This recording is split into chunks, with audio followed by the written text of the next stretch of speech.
Return to me the memory of how. नमस्कार। जैसा कि आप सभी भली बात जानते हैं कि संपूर्ण विश्व में पिछले 2 वर्षों में कोरोना वायरस ने तकरीबन लाखों करोड़ों लोगों को मौत के घाट उतार दिया है और अभी भी हमारी जान का दुश्मन बना हुआ है। इसी क्रम में एक नए वेरिएंट ओमिक्रॉन ने फिर से दस्तक दी है, जिसकी वजह से सभी वैज्ञानिक और शोधकर्ताओं की नींद उड़ गई है। किंतु हमें इस परिस्थिति में भी डरने और घबराने की कतई ज़रूरत नहीं है। डेल्टा जैसे वेरिएंट का पहले भी हम लोगों ने डटकर मुकाबला किया है और जीत भी हमारी ही हुई है। इसलिए हम सभी को इस नए वेरिएंट का मुकाबला करना चाहिए और सावधानी एवं सुरक्षा के साथ इसे पूरी तरह से बेअसर कर देना है। इस डर एवं घबराहट से संबंध रखने वाली कुछ होम्योपैथिक औषधियाँ हैं, जिनको कि हम प्रिकॉशन के तौर पर अपने अपने घरों पर रख सकते हैं और आवश्यकता पड़ने पर होम्योपैथिक चिकित्सक से परामर्श के पश्चात उपयोग में भी ला सकते हैं। तो आइए पहले हम जानने की कोशिश करते हैं कि म्यूटेशंस क्या होता है। वायरस अपना स्वरूप बदलते रहते हैं, जिसके कारण उनके नए नए वेरिएंट बनते रहते हैं। आमतौर पर नए स्ट्रेन या वेरिएंट के काम करने के तरीके में कोई ज़्यादा बदलाव नहीं आता। एक बार होस्ट यानी किसी शरीर में पहुंचने के बाद वायरस तेजी से अपने आरएनए की कॉपी बनाने लगता है, जिससे कि उसकी संख्या बढ़ती रहती है। कई बार जब वायरस अपनी संख्या बढ़ा रहा होता है तो उसमें गलती से या रैंडमली आरएनए की कॉपी करने में गड़बड़ी आ जाती है। इसे ही म्यूटेशंस कहते हैं। इसके कारण उसका स्वरूप बदल जाता है और एक नया स्ट्रेन हमारे सामने आ जाता है। कोरोना वायरस के साथ पिछले 2 वर्ष में आपने यह कई बार देखा है, कभी अल्फा तो कभी डेल्टा वेरिएंट, और अब इसी क्रम में एक नए वेरिएंट ओमिक्रॉन के आने से दुनिया फिर से डरी सहमी सी है। आपको यह जरूर जानना चाहिए कि इससे पहले आए सॉर्स एवं मर्स ने अपने ज़्यादा वेरिएंट पैदा नहीं किए और ना ही खतरनाक किस्म के म्यूटेशंस ही हुए थे।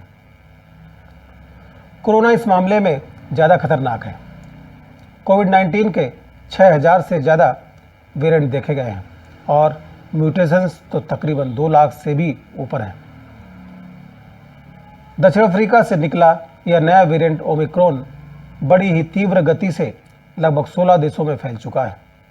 WHO ने भी चिंता जताते हुए इसे विश्व के लिए बड़ा खतरा बताया है और चेतावनी देते हुए वेरिएंट ऑफ कंसर्न कहा है। अब बात आती है इस वेरिएंट का नाम ओमिक्रॉन ही क्यों पड़ा। एक्चुअली ओमिक्रॉन ग्रीक अल्फ़ाबेट से लिया गया है, जिसमें यह 15वें नंबर पर है। यह नए कोरोना वायरस SARS-CoV-2 का 15वां वेरिएंट या स्ट्रेन है, इसलिए इस वेरिएंट का नाम ओमिक्रॉन पड़ा है। दुनिया भर के वैज्ञानिक एवं शोधकर्ता यह समझने का प्रयास कर रहे हैं कि कैसे कोरोना के कुछ स्ट्रेन अन्य के मुकाबले तेजी से फैलते हैं और ज़्यादा लोगों को संक्रमित करते हैं।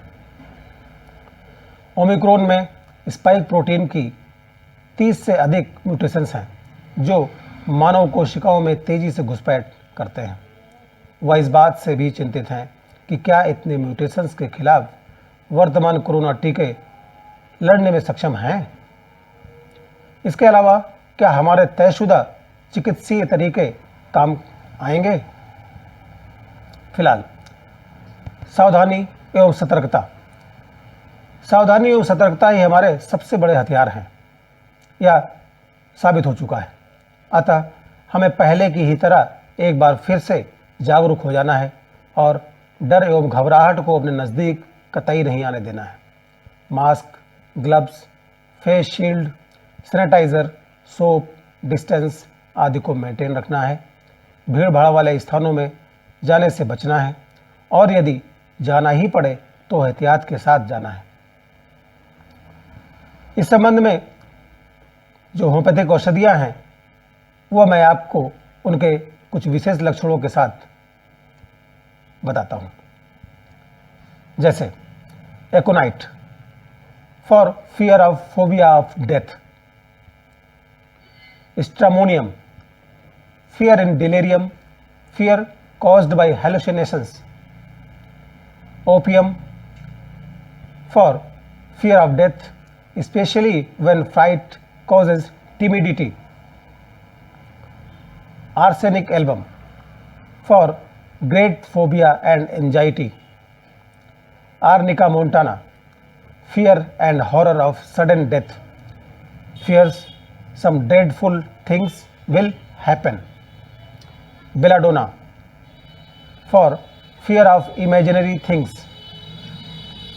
ignitia for air raid fear in hysteric person who faint at slightest provocation, sadness due to fright, gelsemium for fear of air raid, palpitation of heart due to shock from hearing news, argentum nitricum for over annexes frightened fear that death is nearing, phosphorus for fear and anxiety about impending disasters of suffocation, something bad happen.